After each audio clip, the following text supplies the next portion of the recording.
हाँ जी देखो, ये तो टेस्ट सीरीज होगी जी, सीरियसली देना है, इसमें भी एक के नंबर घर जाएंगे जी। आप सैटरडे वाला नहीं देना चाहते, दोनों देना चाहते हैं, दोनों दे दो, नंबर सिर्फ एक के डिस्कस कर दो, बस इतना कर। दोनों टेस्ट दे दो, जो बेस्ट होगा उसके नंबर आके चलेगा। और सारों के नंबर जाएंगे, क्या पता ये 9 तारीख के बाद 10 को पीटीएम भी रख दूं मैं, हाँ दिवाली से पहले।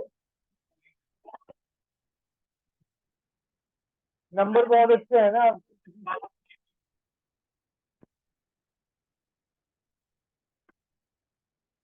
ठीक है जी, चलो जी आओ, नेक्स्ट टॉपिक है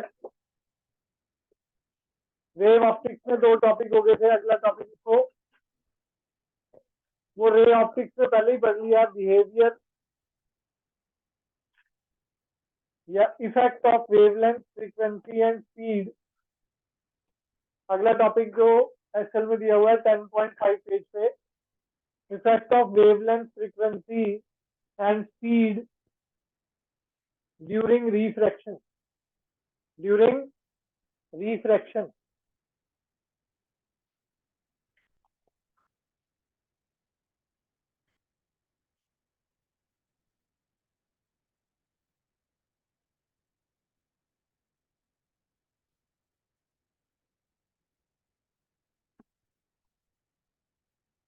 effect of wavelength frequency speed, effect of wavelength frequency speed during refraction, during refraction।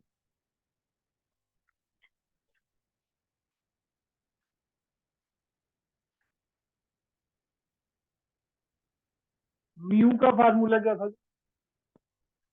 P by v. Mu का फार्मूला क्या था जी? P by v. तो म्यू वन क्या हो जाएगा जी? सी बाय सी वन, या सी बाय वी वन भी कह सकते हैं। म्यू टू क्या हो जाएगा? C by v two. तो mu two by mu one क्या हो जाएगा जी? V one by mu two by mu one क्या हो जाएगा जी? V one by v two. ये रे ऑप्टिक्स में पढ़ लिया था हमने तभी, याद है? V one by v two क्या हो जाएगा? Lambda one by lambda two. ये सब रे ऑप्टिक्स में हमने पहले ही डिस्कस कर रखा है जी, जाना जी।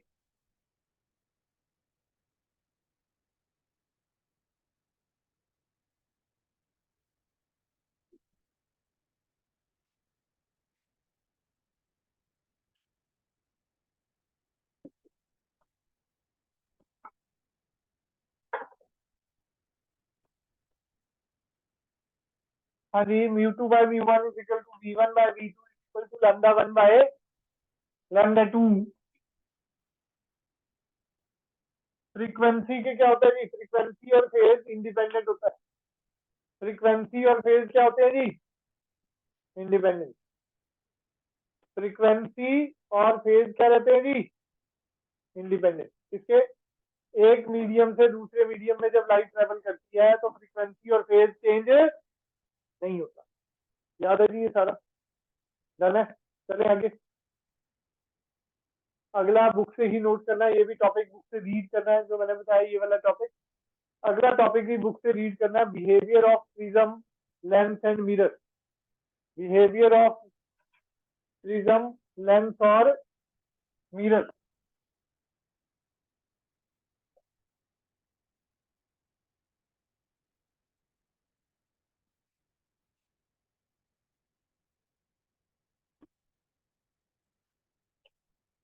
बिहेवियर ऑफ प्रिज्म देखो जी, ये प्रिज्म है हमारा, और एक ये प्लेन वेवफ्रंट है। ये क्या है जी मेरा? Plane wavefront. प्लेन वेवफ्रंट है। अब यहां पर अगर हम बात करें, प्लेन वेवफ्रंट में रे क्या आती है जी? पैरेलल रे क्या आती है जी? पैरेलल। प्लेन वेवफ्रंट में सोर्स इंफिनिटी पे होता है। प्लेन वेवफ्रंट में सोर्स कहां पर होता है जी? इंफिनिटी पे। तो आफ्टर रिफ्रैक्शन जो हमारा वेवफ्रंट बनता है, आफ्टर रिफ्रैक्शन जो हमारा वेवफ्रंट बनता है वो क्या बनता है जी? प्लेन वेवफ्रंट बनता है। क्या बनता है जी? Plane wavefront. प्रिज्म से जब प्लेन वेवफ्रंट लगा रखा है तो आउटपुट में भी क्या बनता है जी? Plane wave.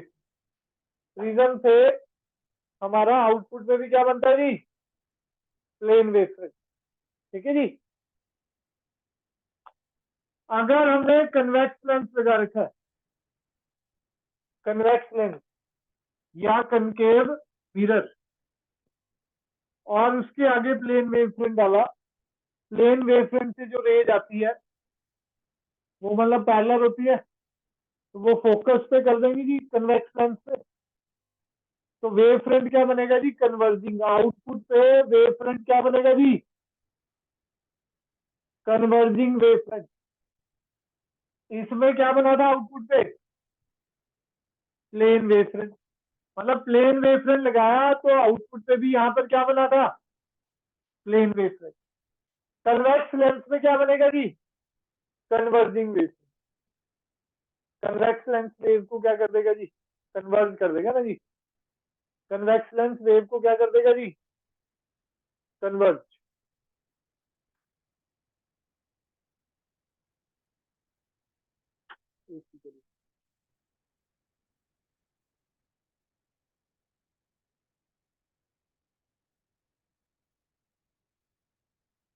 जाना जी। अब यहां पर भी मिरर में क्या होगा? प्लेन वेव फ्रंट है तो क्या होगा? पैरेलल रेज आ रही है तो क्या होगा जी? पैरेलल रेज आ रही है तो क्या करेगा जी? ये कन्वर्ज। यहां पर भी क्या बनेगा? Converging wave. यहां पर भी क्या बनेगा जी? Converging wave. हाँ जी। कनकेव लेंस में क्या बनेगा? डाइवर्ज करेगा कनकेव लेंस। तो वेव फ्रंट भी कैसा बनेगा उसका? डाइवर्ज। वो बुक में दिया नहीं हुआ, याद रखना जी।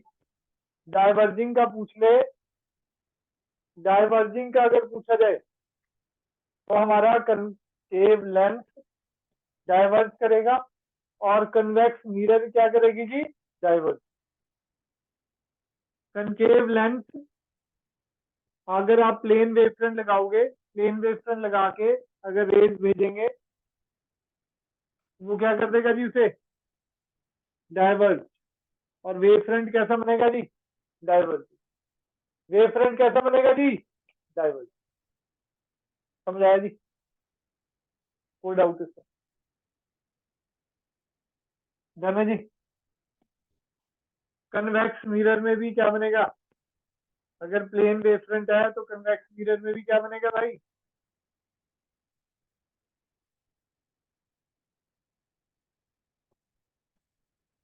Diverging wave. कन्वेक्स मिरर में भी क्या बनेगा जी? Diverging wave front. जाना जी। नोट्स में आप लिख लीजिए हैं।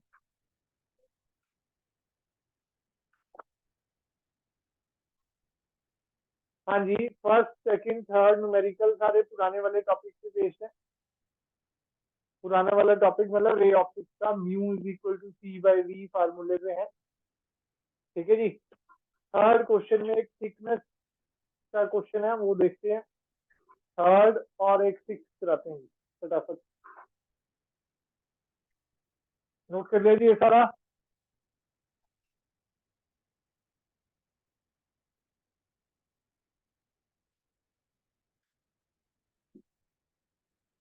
ये तो मेरी बुक है।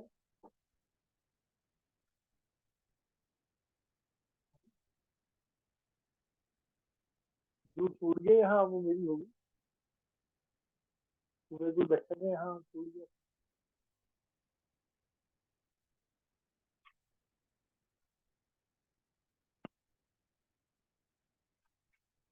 हाँ जी डन है जी, चले आगे।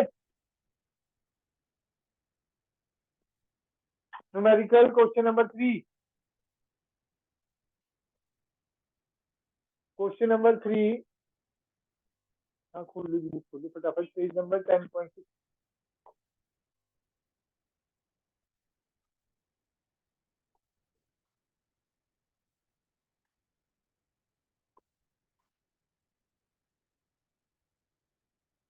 हाँ जी, calculate the time which light will take travel. Calculate the time which light will take to travel normally through a glass plate. Normally through a glass plate of thickness 1 mm. Of thickness 1 mm. Refractive index of glass. Refractive index of glass is 1.5 and velocity of light is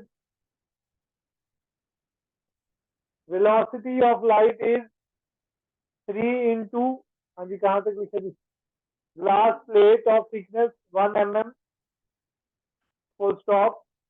Refractive index of glass is 1.5 and velocity of light is 3 into 10 to the power 8 meter per second. 3 into 10 to the power 8 metre पर second. देखो जी, ये आपको मैंने एक topic कराया था optical path में। Ray optics में एक टॉपिक था ऑप्टिकल पाथ। सिंपल पाथ तो एक्स है, वैसे अगर एयर में पाथ क्या है जी, वो एक्स। और कोई मीडियम है जिसका रिफ्रैक्टिव इंडेक्स है म्यू, तो वो ऑप्टिकल पाथ क्या हो जाता है जी, म्यू एक्स। टाइम का फार्मूला क्या था, म्यू एक्स बाय सी। टाइम का फार्मूला क्या था जी, म्यू एक्स बाय सी। वैसे आपको मैंने वहां पर भी बताया था कि ये एक्स चेंज नहीं होता, ये बोल देते हैं ऑप्टिकल पाथ। चेंज तो हमारी स्पीड होती है, चेंज तो हमारी स्पीड होती है। म्यू का फार्मूला सी बाय वी, तो v is equal to c by mu. v is equal to क्या है जी, सी बाय म्यू। टाइम का फार्मूला क्या होगा, एक्स बाय वी। टाइम का फार्मूला क्या होगा जी, एक्स बाय वी। और v की वैल्यू क्या डाल दी, सी बाय म्यू। तो म्यू क्या दे रखा है क्वेश्चन वाले ने, 1.5। एक्स क्या दे रखा है, 1 mm। अपॉन सी कितना है, 3 इंटू 10 की पावर। टाइम आ जाएगा, डन है। तुम व्यस्त थे किसी काम में।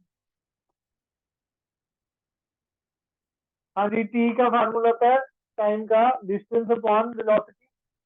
ठीक है जी, वेलोसिटी क्या हो जाएगा, सी बाय म्यू। तो टी हमारा, वी की वैल्यू डालूंगा तो सी बाय म्यू है, तो म्यू ऊपर चला जाएगा, म्यू एक्स बाय सी हो जाएगा।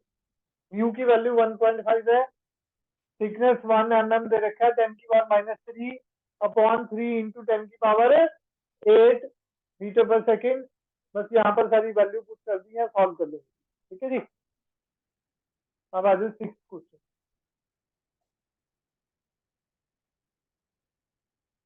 नोट करो, जल्दी करिए।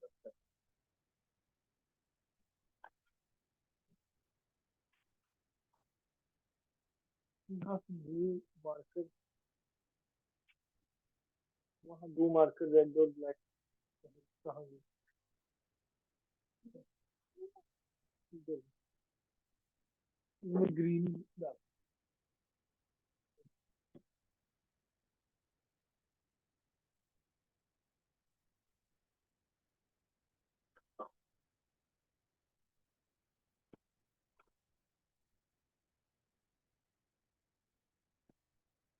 हाँ जी, नेक्स्ट देखो जी, 6th क्वेश्चन, पेज नंबर 10.7 पे। Number of waves in a 4 centimetre thick strip. अब बहुत लेंथी क्वेश्चन है जी, सुन लो अब। Number of waves in a 4 centimetre thick strip of glass is same is the same as 5 centimetre thick water layer. मतलब number of waves का formula अब आपको बताता हूँ जी मैं।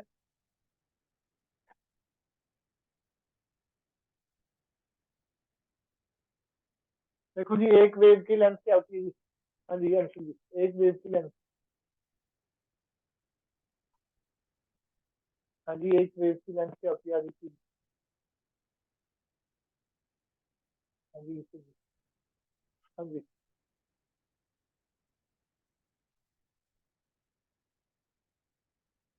एक वेव की लेंथ टी इंटू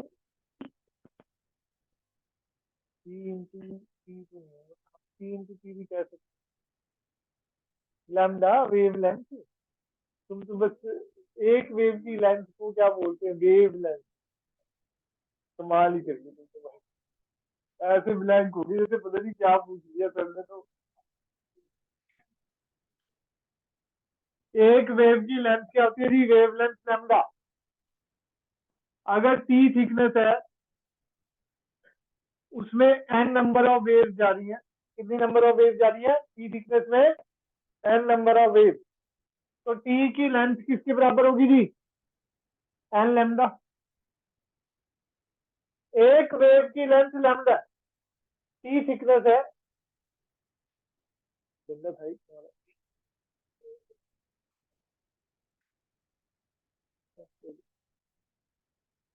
एग्जाम्पल इसी से बताने से चलिए। अब यही थिकनेस है जी, यहाँ नहीं है।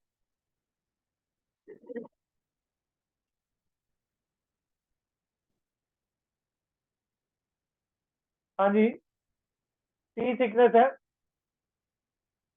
एक वेव की लेंथ लैम्डा, इसमें एन वेव जा रही है। तो टोटल थिकनेस किसकी बराबर होगी जी? N lambda. याद रखना जी, टोटल थिकनेस किसकी बराबर आएगी जी? एन लैम्डा के। एन क्या आ जाएगा? नंबर ऑफ वेव क्या आ जाएंगी? T by lambda. Number of wave किसके बराबर आ जाएंगी जी? T by lambda. याद रखना। डन है। तो ये एक नया फार्मूला है बस यहाँ। ठीक है जी। तो यहाँ पर क्या कह रहा है जी, क्वेश्चन क्या कह रहा है? ग्लास की थिकनेस क्या दी हुई है जी? Thickness of glass 4 centimetre. Thickness of water क्या दे रखा है जी? 5 सेंटीमीटर। नंबर ऑफ वेव दोनों में क्या दी हुई है जी?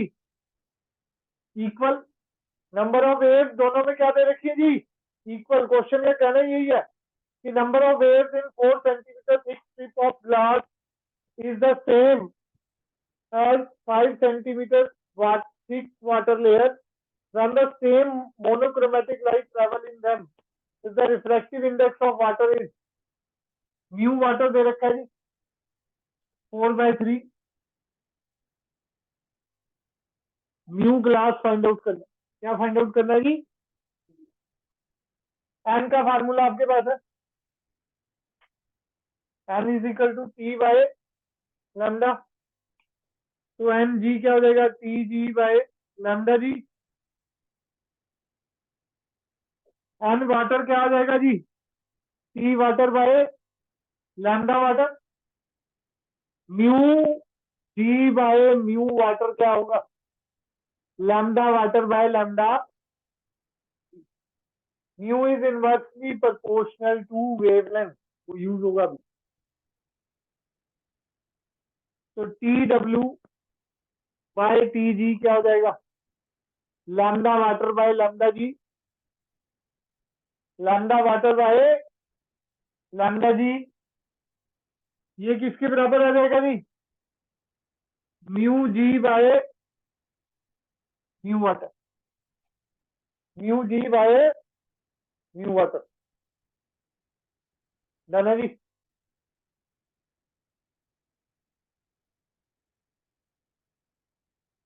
बस टी की वैल्यू पता है, वाटर की भी, ग्लास की भी।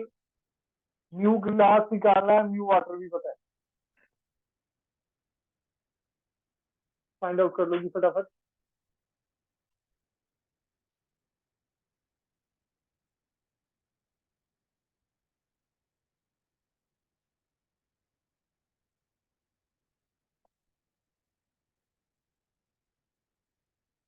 म्यू ग्लास क्या हो जाएगा, टी वाटर कितना दिया हुआ था 5 centimetre, T glass 4 centimetre, mu water क्या है 4/3, 4 से 4 कट गया, सेंटीमीटर से सेंटीमीटर, म्यू ग्लास क्या आ गया जी 5/3, म्यू ग्लास क्या आ गया जी 5/3। डन है जी।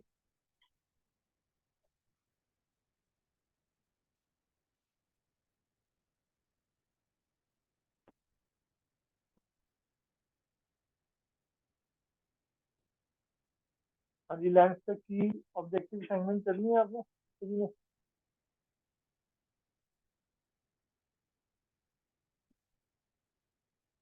नहीं करी? एक सैटरडे को है, एक ट्यूजडे को है। हाँ हाँ, परसों।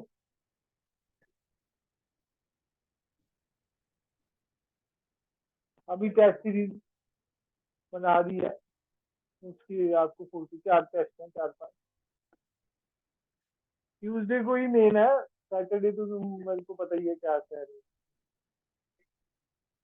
संडे है केमिस्ट्री का, मंडे। आपके तो स्कूल के छुट्टी चल रहे हैं, आप बाद में।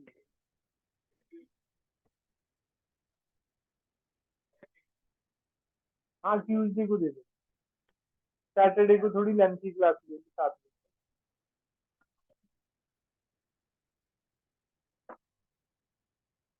हाँ जी हाँ जी, आओ जी आगे। Principal of super position, principal of super position.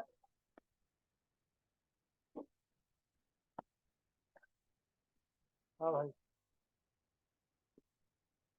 है ना, तो सोचा था कैमरा इसकी तरफ घुमा के फिर मारे थे, रिकॉर्डिंग में पता तो लगे।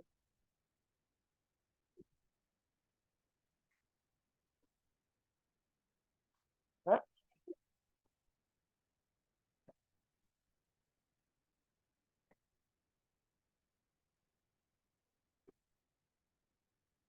हाँ जी देखो जी, principle of superposition of wave.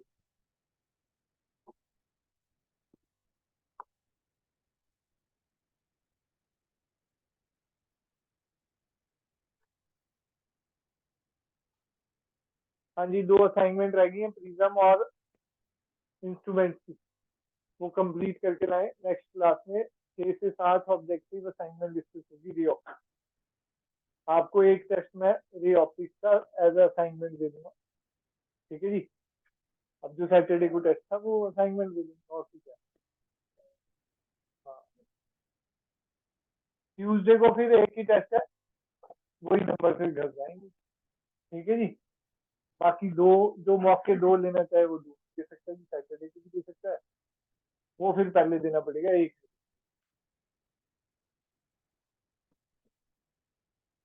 हाँ जी, principle of superposition of wave, ये हमने एसएचएम चैप्टर में, वेव चैप्टर में भी पढ़ा है, मतलब +1 में। कई सारी वेव्स अगर एक ही पॉइंट पे आके मीट करती हैं, y1, y2, y3, so on to yn, तो टोटल डिस्प्लेसमेंट क्या हो जाएगा जी, वेक्टर सम हो जाएगा ऑफ ऑल द डिस्प्लेसमेंट या of all the waves meeting at that point. Principal of superposition की definition लिखोगी,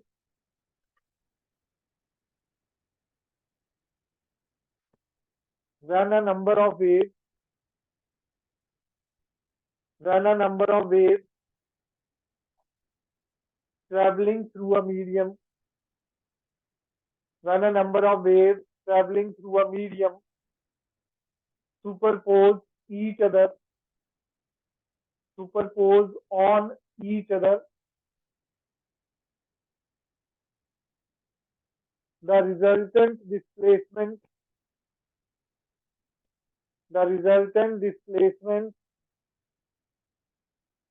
at any point, the resultant displacement at any point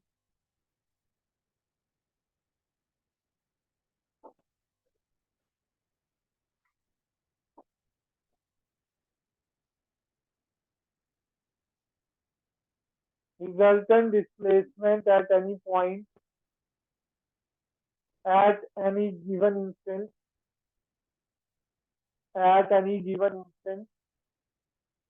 is equal to vector sum of is equal to vector sum of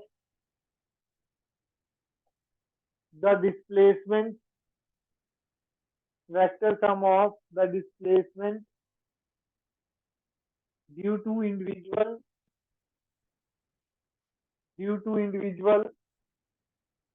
wave at that point, due to individual wave at that point. Done है जी। देखो जी, इसमें दो cases है। Number one लिखो, same phase में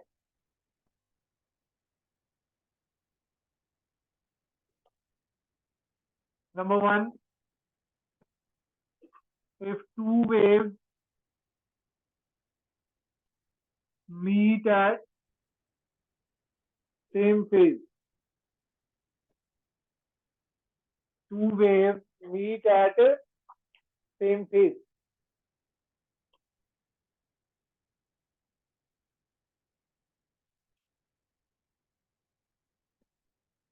ये एक wave है,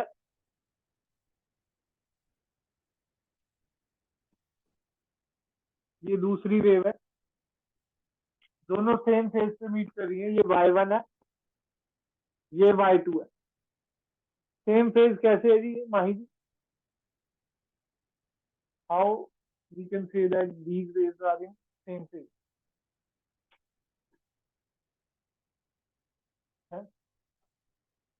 अभी किसी को पता है जी सेम फेज? नहीं।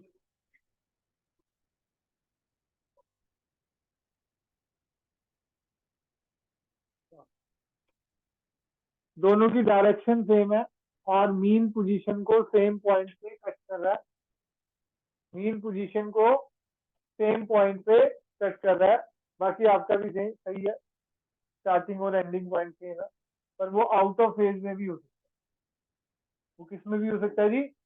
Out of phase. Out of phase में डायरेक्शन उल्टी हो जाती है, पर मीन पॉइंट को सेम पॉइंट पे कट करता है। स्टार्टिंग और एंडिंग पॉइंट उनका भी सेम होता है। ठीक है जी।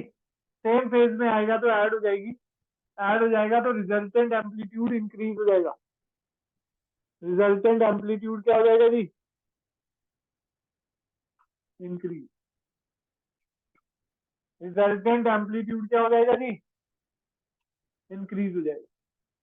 वाई, तो वाई क्या आ जाएगा? y1 plus y2।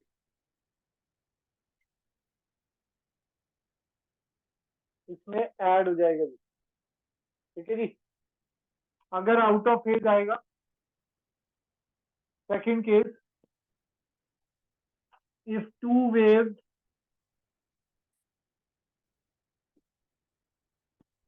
meet at out of phase,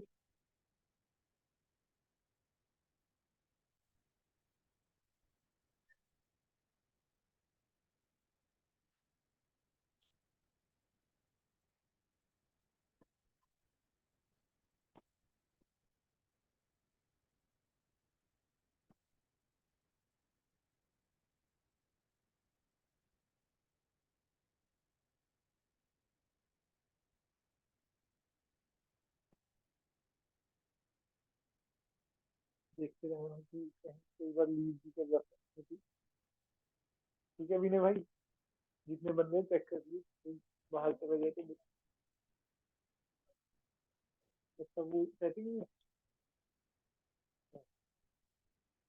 हाँ कई बार बच्चे जल्दी लीव कर जाते हैं। हाँ हाँ मैं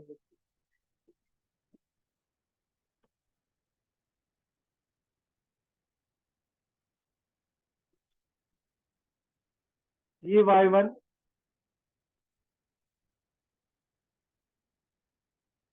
आउट ऑफ फेज में मतलब क्या होगा जी, अपोजिट डायरेक्शन में रहेगा। किधर रहेगा जी, अपोजिट डायरेक्शन में जा रहा है। और मीन पॉइंट को सेम टाइम पे क्या कर रहा है जी, कट कर रहा है। इसको बोलते हैं आउट ऑफ फेज। इसको क्या बोलते हैं जी, आउट ऑफ फेज। ये y1 है, ये y2 है। आउट ऑफ फेज में क्या हो जाएगा, y1 minus y2। Vector sum है ना जी, वेक्टर सम का मतलब क्या होता है, under root a square plus b square plus 2ab cos theta resultant आएगा। ठीक है जी, वेक्टर सम में ये होता है। स्पेशल केस कराए थे प्लस वन में भी, प्लस टू में भी, स्टार्टिंग फर्स्ट चैप्टर में पढ़ाया था कि अगर 0 डिग्री हो तो a प्लस बी हो जाता है, मतलब ऐड हो जाएगा। मतलब 0 डिग्री का मतलब सेम फेज, सेम फेज का मतलब फेज डिफरेंस 0 है। तो 0 डिग्री है तो a प्लस बी का मतलब y1 plus y2। 180 phase difference है तो क्या होगा जी, आउट ऑफ फेज का मतलब क्या है जी, 180 फेज डिफरेंस है। तो y क्या आ जाएगा, y1 minus y, y1 minus y। Minus होगा तो क्या होगा, छोटी वेव बच जाएगी। y1 में सी y2 माइनस हो जाएगा, तो रिजल्टेंट वेव क्या बचेगी जी, एक स्मॉल वेव हो जाएगी y। उसमें ऐड होके बिगर वेव बनी थी, मैक्सिमा कह सकते हैं, अभी बताएंगे इंटरफेरेंस से। ठीक है जी, नेक्स्ट लिखो जी इंटरफेरेंस।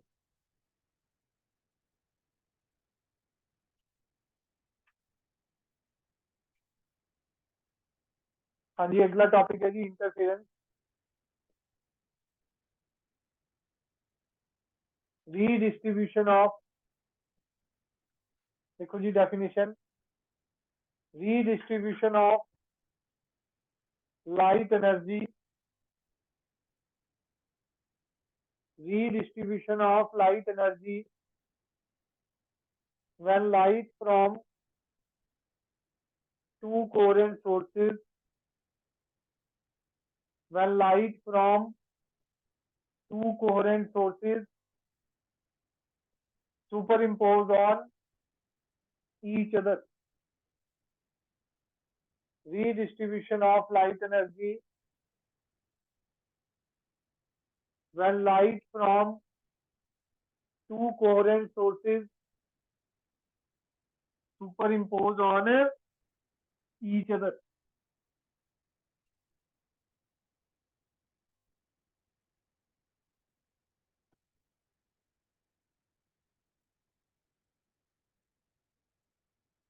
अब ये कोहेरेंट सोर्स क्या होते हैं वो भी बताएंगे।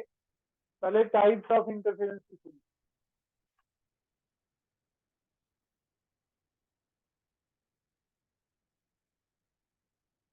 Constructive interference number one,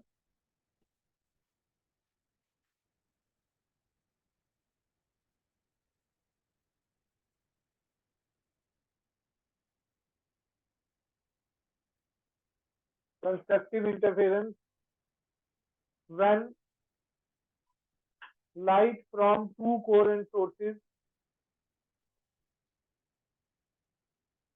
when light from two coherent sources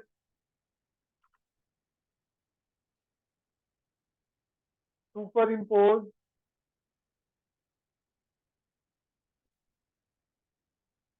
in phase, in same phase, sorry, superimpose in same phase, और मीट, वो भी सही था तो जो लिखा है, और मीट भी लिख सकते हो जी, मीट इन सेम फेज। ठीक है जी, सुपर इम्पोज का मतलब एक के ऊपर एक आगे। when light from two coherent sources superimpose in phase का मतलब जीरो फेज डिफरेंस होगा तो कंस्ट्रक्टिव इंटरफेरेंस।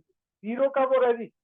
अभी देखिए डायग्राम, क्रस्ट के ऊपर क्या आ रहा था, क्रस्ट जो अभी बनाया पहले, जीरो फेज डिफरेंस का। हाँ जी, क्रस्ट के ऊपर क्या आ रहा था जी, क्रस्ट। ट्रफ के ऊपर क्या आ रहा था जी, ट्रफ। तो तब क्या होता है जी, जीरो फेज डिफरेंस। और 180 फेज डिफरेंस कब होता है जी, जब क्रस्ट के ऊपर क्या आ गया जी, ट्रफ, और ट्रफ के ऊपर क्या आ गया जी, तो उसको क्या बोलते हैं जी, डिस्ट्रक्टिव इंटरफेरेंस बोलेंगे आगे। कंस्ट्रक्टिव कब होगी, जब सेम फेज पे मीट करेगा, मतलब क्रस्ट के ऊपर क्रस्ट, ट्रफ के ऊपर ट्रफ। ठीक है जी। नेक्स्ट लिखो जी, second, destructive interference. Destructive interference when light from two coherent sources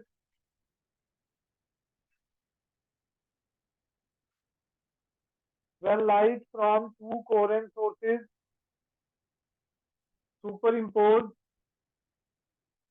out of phase, superimpose out of phase,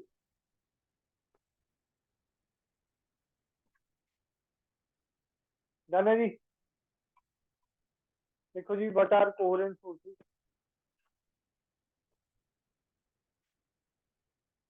What are coherent sources?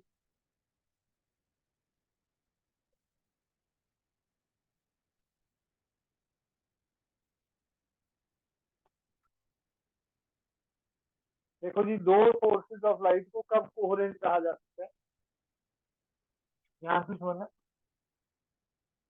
Number one, उनकी फ्रीक्वेंसी क्या हो, सेम हो दोनों की। वेवलेंथ भी क्या हो जी, सेम हो। या तो उनका सेम फेज है, सेम फेज का मतलब फेज डिफरेंस क्या होगा, जीरो। सेम फेज का मतलब क्या है जी, या तो उनका फेज डिफरेंस क्या है जी, जीरो, जीरो फेज डिफरेंस, और कांस्टेंट फेज डिफरेंस। और क्या है जी उनके बीच में, constant phase difference.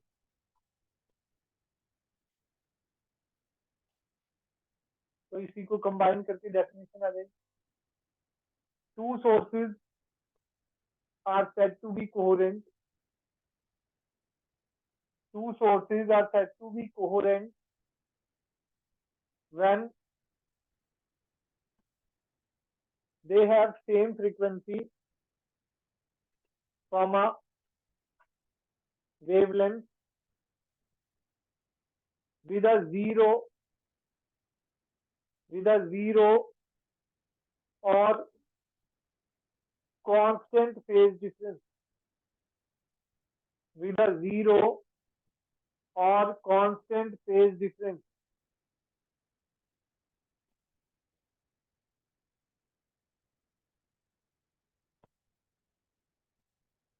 Zero phase difference का मतलब तो समझ ही गए, मतलब उनके क्रस्ट के ऊपर क्रस्ट है या ट्रफ के ऊपर ट्रफ है, फेज डिफरेंस उनका जीरो, या उनके बीच में constant phase difference. Constant phase difference का मतलब क्या है जी, π/2 है तो π/2 है, π/3 मतलब वो वेरी नहीं कर रहा, फेज डिफरेंस चेंज नहीं हो रहा, टाइम डिपेंडेंट भी है, या किसी और चीज से वो वेरी नहीं कर रहा, फेज डिफरेंस कांस्टेंट होना चाहिए या जीरो भी हो। ठीक है जी। इनकोहेरेंट सोर्सेज क्या होंगे, या तो उनका जो फेज डिफरेंस है वो कांस्टेंट नहीं है, ये सेम हो सकता है जी, इनकोहेरेंट में फ्रीक्वेंसी भी सेम हो सकती है, वेवलेंथ भी सेम हो सकती है, पर इनकोहेरेंट सोर्सेज में क्या होता है जी, फेज डिफरेंस वेरिएबल होता है। फेज डिफरेंस क्या होता है जी, वेरिएबल। लिखो जी, incoherent sources, incoherent sources.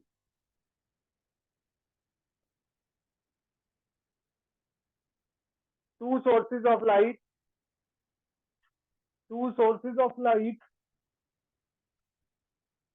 which do not emit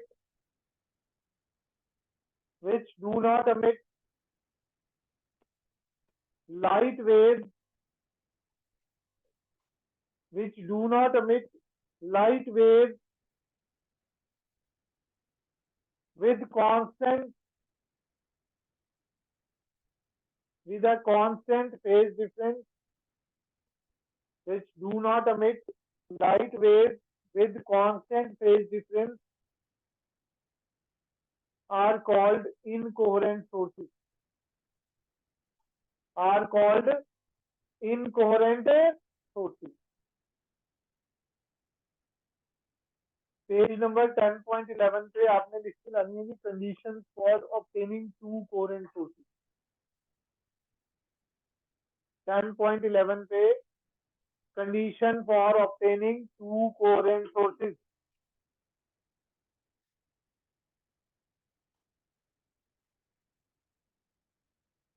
हाँ जी, ब्रीफ बता देता हूँ। दो सोर्सेज एक ही सोर्स से डिराइव होने चाहे किसी भी मेथड से। दो अलग अलग सोर्सेज कभी भी कोहेरेंट लाइट नहीं दे सकते। ठीक है जी। एक ही सोर्स से आप किसी भी मेथड से आगे दो सोर्स बना लो। जैसे एक सोर्स लिया, यहाँ पर एक गत्ता लिया, गत्ते में होल कर दिया, एक लाइट आ गई जी। फिर आगे एक और हमने गत्ता लिया, उसमें दो होल कर दिए, तो क्या हुआ जी, एक जो लाइट आ रही थी उससे आगे दो होल करे तो दो सोर्स बने, तो दो सोर्स बने। तो वो एक ही सोर्स से हमने दो सोर्स बनाए। उनके कई सारे मेथड हो सकते हैं, रिफ्लेक्शन से भी हो सकता है, रिफ्रैक्शन से भी, मतलब उसकी एक ही सोर्स की लाइट को रिफ्रैक्ट करके आगे ला सकते हैं। ठीक है जी। तो मतलब किसी भी मेथड से, क्या पहला point, two sources of light must be obtain from single source by some method, मतलब एक ही सोर्स से दो सोर्स आपको बनाने हैं, तभी वो क्या होंगे जी, कोहेरेंट। सेकेंड पॉइंट है, the two sources should give monochromatic light. Monochromatic light का मतलब क्या होता है, सिंगल वेवलेंथ की लाइट। ठीक है जी। थर्ड पॉइंट है, पाथ डिफरेंस उनके बीच में बहुत ही छोटा होता है। अगर पाथ डिफरेंस जो वेव रीच कर रही है स्क्रीन पे वो ज्यादा होगा तो वो कोहेरेंट नहीं हो पाएगा। वो क्या नहीं हो पाएंगे जी, कोहेरेंट नहीं हो। तो तीनों पॉइंट आपको याद है। नेक्स्ट है जी YDSC experiment. YDSC experiment, young double slit experiment. Young double slit experiment.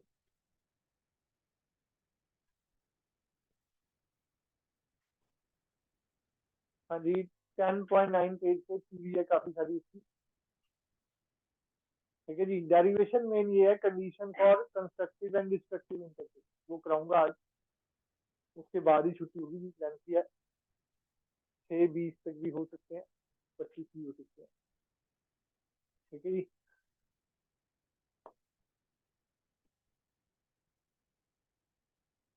YDSC experiment, young double slit experiment.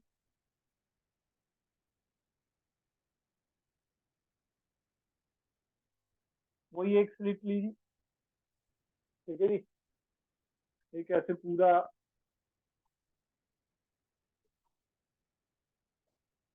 यहाँ पर एक होल है, यहाँ सोर्स है जी, यहाँ से लाइट जा रही है, आगे दो स्लिट है। ठीक है जी। फिर आगे स्क्रीन, आगे क्या है जी, स्क्रीन। अब देखो जी इसमें होता क्या है, पहले सोर्स से लाइट एक स्लिट से पास करी, वही लाइट आगे जाके दो स्लिट में जा रही है। यहाँ से जो लाइट जा रही है वो आगे जाके क्या जा रही है जी, दो स्लिट में।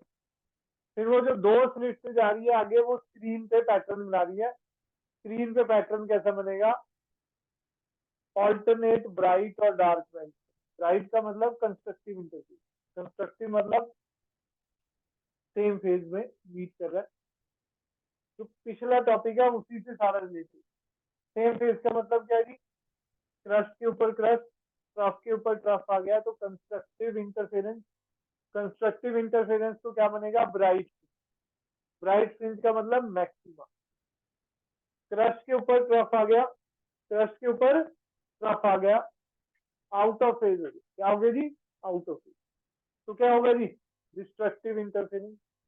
डिस्ट्रक्टिव इंटरफेरेंस का मतलब क्या होगा जी, डार्क फ्रिंज। डार्क फ्रिंज का मतलब मिनिमा। ठीक है जी, यही सारा देखो अभी मैं पढ़ रहा हूँ जी, लिखा होगा पहले तो कंस्ट्रक्शन पॉइंट ऑफ व्यू से लिखा हुआ है। ये जो पहली स्लिट है इसकी थिकनेस बताई हुई है एस की 1 mm। एस की थिकनेस कितनी बता रखी है जी, 1 mm। ये दो स्लिट है S1 S2, दो स्लिट से आगे S1 एंड S2, उनके बीच का डिस्टेंस क्या दे रखा है जी, स्मॉल डी। उनके बीच का डिस्टेंस क्या दे रखा है जी, स्मॉल डी। यहां से स्क्रीन का डिस्टेंस क्या दे रखा है जी, कैपिटल डी। देखो जी, एस की जो विड्थ थी 1 mm है, S1 S2 two parallel narrow slits हैं, arrange symmetrically and parallel to slit s at a distance 10 centimetre. ये 10 सेंटीमीटर पे है। S1 एंड S2 का सेपरेशन अप्रोक्सीमेटली 2 mm का है। न्यूमेरिकल में चेंज भी हो सकता है। विड्थ दोनों की क्या है जी, 0.3 mm के करीब है विड्थ इनकी, 0.3 mm। और जो स्क्रीन हमारी है अप्रोक्सीमेटली 2 मीटर पे है। ये कुछ भी फिक्स नहीं है, वेरी हो सकता है न्यूमेरिकल टू न्यूमेरिकल। ठीक है जी, डन है। हाँ जी, कौन पढ़ेगा जी, पहला अगला एक्सप्लेनेशन। हाँ जी, एंजल जी पढ़ेंगे। एक बच्चे चला गया, कौन चला गया भाई, कोमल जी। हाँ, ये हर क्लास में चल गया।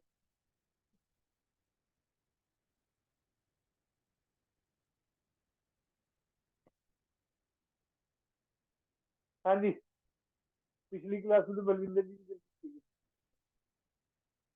हाँ हाँ,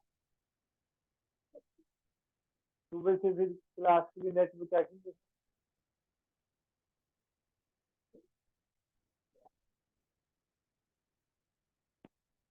हाँ जी, पढ़ो जी एंजल जी। यंग से explanation according to Huygens principal.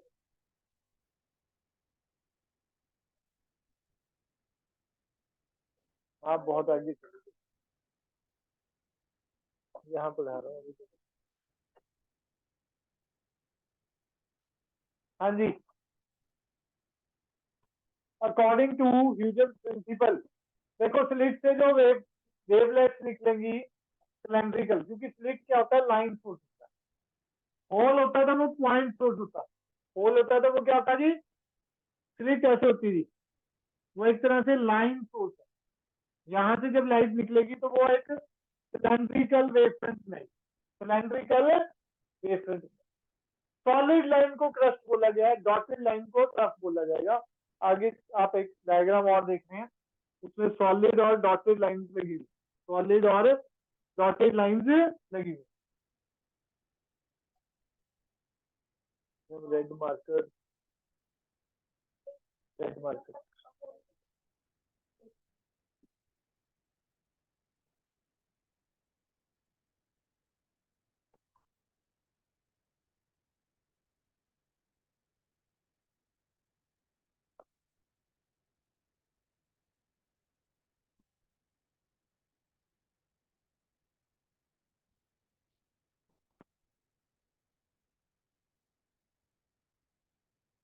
ये सोर्स है जी,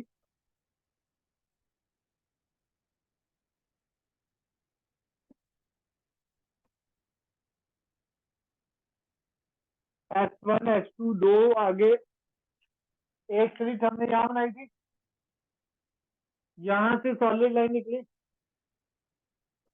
फिर आगे डॉटेड, फिर सॉलिड, फिर डॉटेड।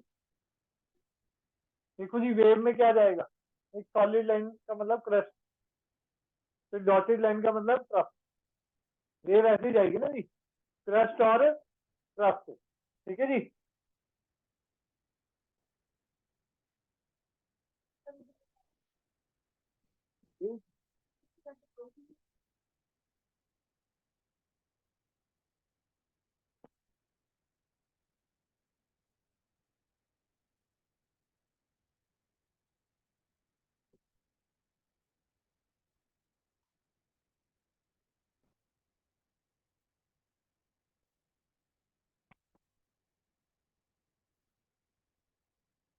हाँ जी देखो जी,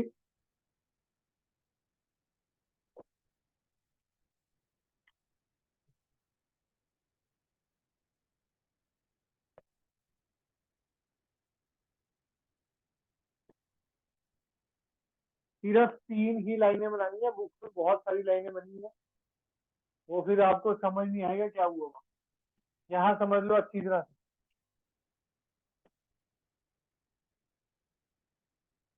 ये क्रस्ट है जी, यहाँ पर दूसरे सोर्स से भी एक क्रस्ट आ गया। जहां पर क्रस्ट से क्रस्ट मीट करता है वहां डॉट लग, वहां क्या लग जाएगा जी, डॉट। यहाँ से जब आप बुक कॉपी में बनाए तो यहाँ से एक स्ट्रेट लाइन स्केल से बना लो, ठीक है जी। अच्छा, क्या बात।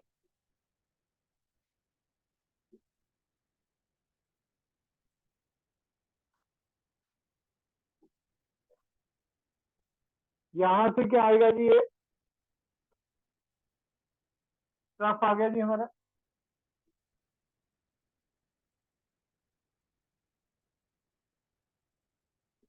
ये लाइन बनाने का क्या मतलब है जी, यहाँ पर हमारा मैक्सिमा ही बनना है, क्रस्ट के ऊपर क्रस्ट और ट्रफ के ऊपर ट्रफ, ठीक है जी। अब आप यहाँ पर देखें जी, यहाँ पर क्या बन रहा है जी, ट्रफ के ऊपर ट्रफ ऊपर आ गया क्रस्ट के, तो यहाँ मिनिमा बनेगा डार्क ग्रीन।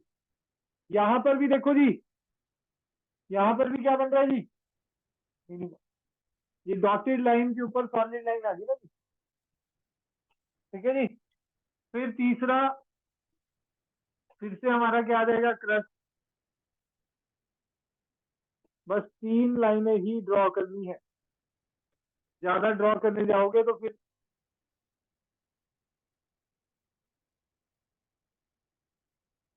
तो यहाँ पर भी डॉट आ गया जी। यहाँ पर क्या आ गया जी, क्रॉस। यहाँ पर क्या आ गया, डॉट। यहाँ पर क्या आ गया, क्रॉस। यहाँ पर क्या आ गया जी, डॉट। जो क्रॉस स्क्रीन पे जाके मीट करेंगे वहां डार्क बैंड बन जाएगा, वहां क्या बन जाएगा जी, डार्क बैंड। डॉट स्क्रीन पे जाके मीट करेंगे वहां क्या बन जाएगा जी, ब्राइट बैंड। वहां क्या बन जाएगा जी, ब्राइट।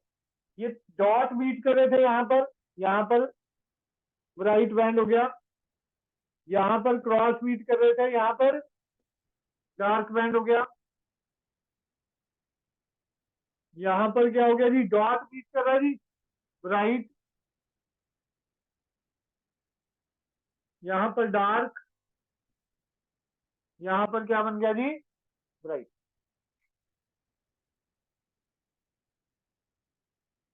हाँ जी बोलिए।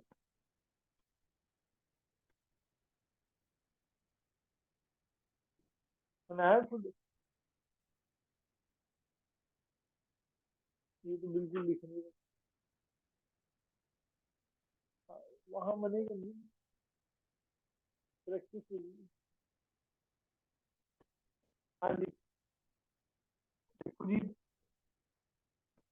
क्रस्ट के ऊपर क्रस्ट आया तो डॉट, ट्रफ के ऊपर ट्रफ आया तो डॉट, क्रस्ट के ऊपर क्रस्ट आया तो डॉट,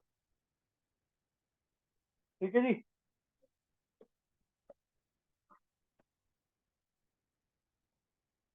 दाना जी कोई डाउट इसमें।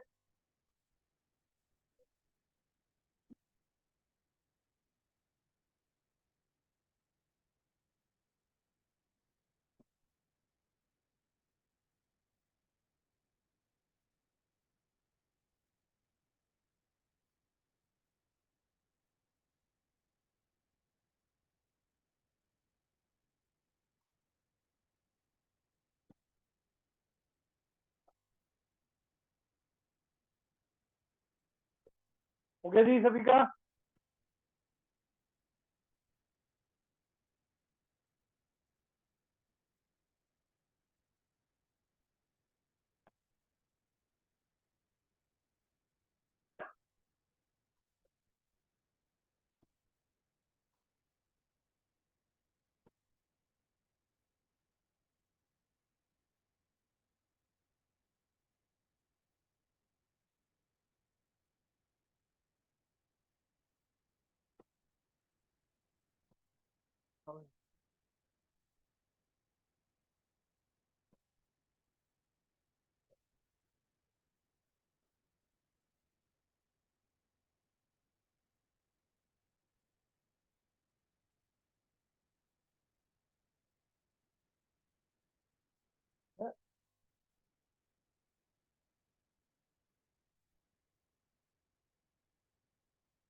अभी नहीं आ रही।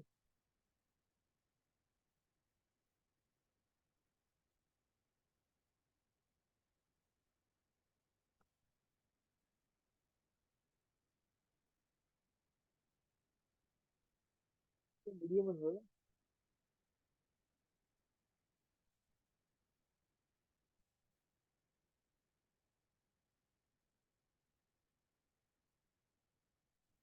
हो गया जी बाकियों का?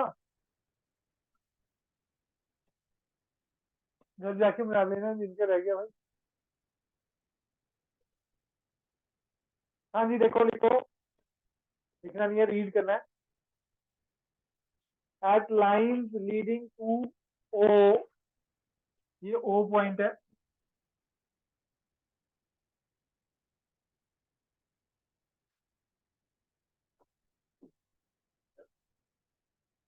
Eight lines leading to O P two and P two dash. यहाँ पर क्या दिख रहा है जी आपको? ब्राइट फ्रिंज कैसे बनती है जी? क्रस्ट, क्रस्ट के ऊपर आ गया, ट्रफ, ट्रफ के ऊपर आ गया, यही लिखा हुआ है। The crust of one wave fall over the crust of other wave, और trough of one wave falls over the trough of other wave. Hence amplitude बढ़ जाता है यहाँ पर, क्योंकि सेम फेज में मीट कर रहे हैं, तो क्या हो जाएगा जी? ऐड हो जाएंगे, एम्पलीट्यूड बढ़ जाएगा। Amplitude is directly proportional, intensity is directly proportional to amplitude का स्क्वायर। ये प्लस वन में एक डेरिवेशन होती है, वहां से डायरेक्ट है जी। Amplitude is directly proportional to amplitude का स्क्वायर। अगर सेम फेज में मीट कर रहे हैं तो एम्पलीट्यूड बढ़ेगा, इंटेंसिटी सबसे ज्यादा रहेगी, और यहाँ पर क्या बनेगा जी? ब्राइट फ्रिंज, या आप क्या कह सकते हो जी? मैक्सिमम। और जहां पर पॉइंट P1 और P1 डैश है, दो पॉइंट है P1 और P1 डैश, वहां पर क्या हो रहा है जी? क्रस्ट ट्रफ पे आ रहा है, और ट्रफ क्रस्ट पे आ रहा है। तो जो हमारा क्या बनेगा जी? फेज डिफरेंस, वो क्या रहेगा जी? 180 का। आउट ऑफ फेज है, आउट ऑफ फेज है तो क्या होगा?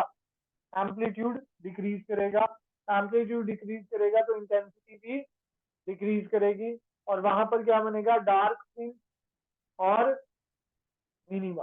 डार्क फ्रिंज और क्या कह सकते हो उसे? उसका नाम पड़ गया जी डिस्ट्रक्टिव।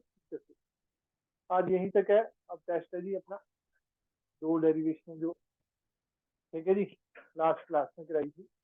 हाँ जी ऑनलाइन वाले रवनीत जी लिख के दिखाएं, refraction on the basis of